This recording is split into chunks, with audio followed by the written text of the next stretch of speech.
Tangis bahagia mengiringi Jose Mourinho mengantarkan klub ibu kota AS Roma untuk mencapai partai final Europa Conference League edisi pertama. Gol tunggal Tammy Abraham ke gawang Leicester City menunjukkan siapa serigala lapangan hijau yang sebenarnya. Meski trofi Mourinho jauh menurun di beberapa tahun terakhir, tak menampik bahwa selama hidupnya Jose Mourinho dikenal sebagai pelatih yang ahli dalam memenangkan trofi. Bahkan sebelum bersama AS Roma, Mourinho sendiri telah berhasil mencapai 4 final utama kompetisi antar klub Eropa. Pelatih asal Portugal tersebut tak pernah kalah di final kompetisi besar sejagat Eropa. Dari Europa League hingga Champions League, semua bisa ia raih bersama tim yang ia latih. Kisah manis Jose Mourinho yang berhasil mencapai laga final bersama 4 klub berbeda dimulai ketika ia melatih klub asal tanah kelahirannya, FC Porto tahun 2003. Final Piala UEFA 2003 ini cukup krusial bagi Mourinho kala itu, karena final ini jadi panggung pertama bagi Mourinho untuk memperkenalkan diri kepada publik bahwa dia datang dan akan menjadi salah satu pelatih tersukses di masa mendatang. Piala UEFA ini sekarang lebih dikenal sebagai Europa League. Kala itu Porto asuhan Jose Mourinho harus melewati RC Lens, wakil Turki Denizlispor, Panathinaikos dan wakil Italia Lazio sebelum akhirnya menumbangkan Celtic di final yang diselenggarakan di Estadio Olimpico yang terletak di kota Sevilla. Final tersebut menjadi yang luar biasa bagi FC Porto, utamanya bagi seorang Jose Mourinho. Bermain dengan skuad terbaik, Porto justru kelimpungan menghadapi pemain Celtic, Henrik Larsson. Pemain berkebangsaan Swedia itu mampu 2 kali menyamakan kedudukan melalui sundulannya. Hal itu membuat laga harus berlanjut ke babak perpanjangan waktu. Sang juru selamat FC Porto pun muncul dalam diri striker Brazil, Vanderlei Fernandes Silva. Gol telat Derlei akhirnya memberikan trofi Eropa pertama bagi Mourinho. Kisah ajaib Porto kembali berlanjut di musim berikutnya. Di ajang kompetisi antar klub paling bergengsi di benua biru, Liga Champions, FC Porto asuhan Jose Mourinho tak diunggulkan sama sekali. Bahkan dianggap sebagai tim pelengkap turnamen saja. Namun kenyataan berkata lain. Champions League musim tersebut memang berjalan cukup aneh. Keanehan mulai kelihatan ketika Porto tak disangka melumat Manchester United era Sir Alex di babak 16 besar.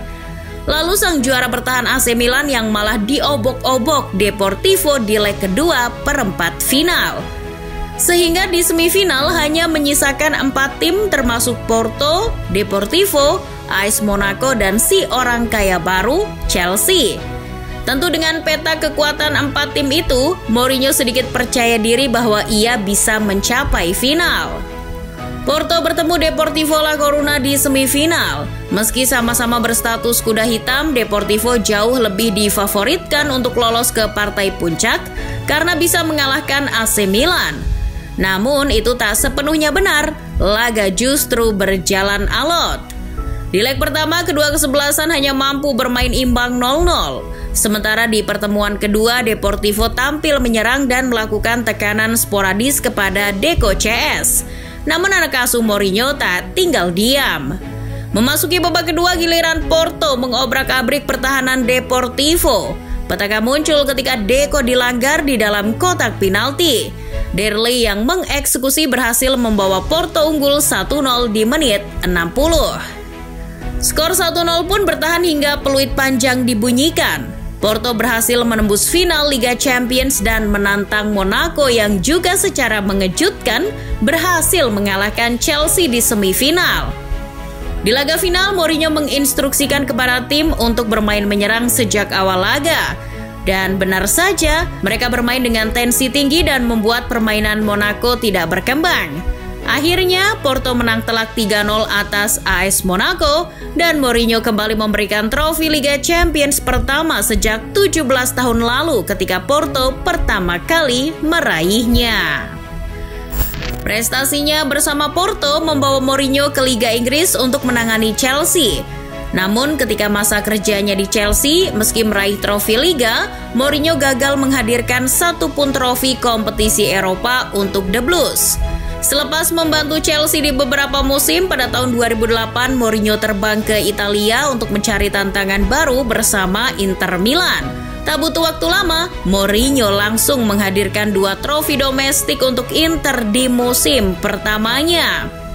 Puncaknya pada musim 2009-2010, Inter asuhan Jose Mourinho merajut asa di Champions League dalam misi meraih treble setelah berhasil mengamankan trofi Serie A dan Coppa Italia. Lolos fase grup sebagai runner-up di bawah Barcelona membuat Inter versi Mourinho tak begitu diunggulkan. Sayang, anggapan itu meleset. Inter justru menghajar Chelsea di babak 16 besar. Pasukan Jose Mourinho juga membuat Barca malu menjadi juara grup karena kalah dari Inter di semifinal lewat skor dramatis 3-2. Inter melaju ke final dan mesti menghadapi Bayern Munchen asuhan Van Gaal. Tanpa pikir panjang, dengan mengandalkan Trisula Pandev, Samuel Eto'o dan Diego Milito, Inter menunjukkan bahwa Bayern Munchen hanya sebutir debu. Tak tanggung-tanggung, pasukan Mourinho berhasil menggiling anak asuh Louis van Gaal berkat 2 gol Milito yang tak mampu dibalas 1 gol pun. Terbang ke Inggris untuk melatih Manchester United pada tahun 2016, Mourinho kembali ke kompetisi Piala UEFA yang sudah berganti nama menjadi Europa League untuk memperbarui trofi tersebut. Meski difavoritkan sejak awal, nyatanya perjalanan pasukan Jose Mourinho menuju final di Stockholm menemui jalan terjal. Dengan diperkuat pemain sekaliber Paul Pogba hingga Zlatan Ibrahimovic, MU hanya lolos fase grup sebagai runner-up di bawah Fenerbahce. Tak sampai di situ saja, Manchester United juga kesulitan di babak 16 besar. Setan Merah hanya mampu menang tipis 2-1 atas klub Rusia, FC Rostov. Lalu di perempat final, MU juga menemui jalan berliku ketika menghadapi wakil Belgia, Anderlecht. Skuad Mourinho hanya bisa menang agregat tipis 3-2. Lalu MU juga mesti kerja keras ketika menumbangkan Celta Vigo di semifinal, sebelum akhirnya menantang Ajax di partai puncak. Ibra yang sedang cedera membuat Paul Pogba dan Henrik Mkhitaryan keluar jadi pahlawan kemenangan United. Hasil tersebut mengukuhkan rekor Mourinho yang tak terkalahkan di setiap laga final kompetisi Eropa.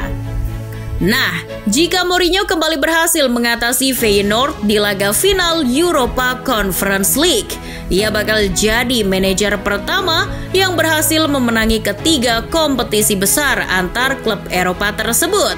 Semoga sukses, Mo!